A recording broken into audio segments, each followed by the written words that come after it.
আসসালামু আলাইকুম, সবাই কেমন আছেন? আলহামদুলিল্লাহ, আপনাদের দোয়ায় আমিও অনেক ভালো আছি। তো আজকে মুরগির মাংস রান্না করব। যেহেতু আমার হাসব্যান্ডের পছন্দের খাবার মুরগির মাংস, তাই বেশিরভাগ মুরগির মাংসই রান্না করা হয় বাসায়। মুরগির মাংসটা অনেকভাবেই রান্না করা যায়। মাংসটা ভেজেও রান্না করা যায়, আবার সোজা মশলা দিয়ে কষিয়েও রান্না করা যায়। তো আজ আমার এই রান্নাটা আপনারা ফলো করতে পারেন, আলাদা একটা ফ্লেভার টেস্টও পাবেন।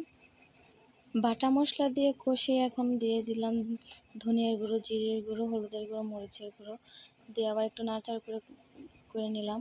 এখানে আমি পেঁয়াজ, বেরেস্তা আর টমেটোটা পেস্ট করে নিলাম, আবার একটু নাড়াচাড়া করে কষিয়ে নিলাম। তো এখন আমি এখানে ইউজ করব টক দই। আমার প্রায় রান্নাতেই টক দইটা লাগে, যেহেতু আমি টক দইটা পছন্দ করি। এখানে দিয়ে দেব 2টা রসুন। মাংসের মাঝে রসুনও অনেক ভালো লাগে খেতে।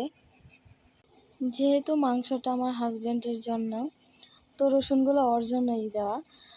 দিয়ে দেব কিছুটা ধনিয়া কুচি আর পেঁয়াজ বেরেস্তা। তো দেখতেই পাচ্ছেন তরকারিটা কি সুন্দর একটা কালার এসেছে, একটা লোভনীয় ভাব। আজ এই পর্যন্তই। সবাই ভালো থাকবেন, সুস্থ থাকবেন। আল্লাহ হাফেজ।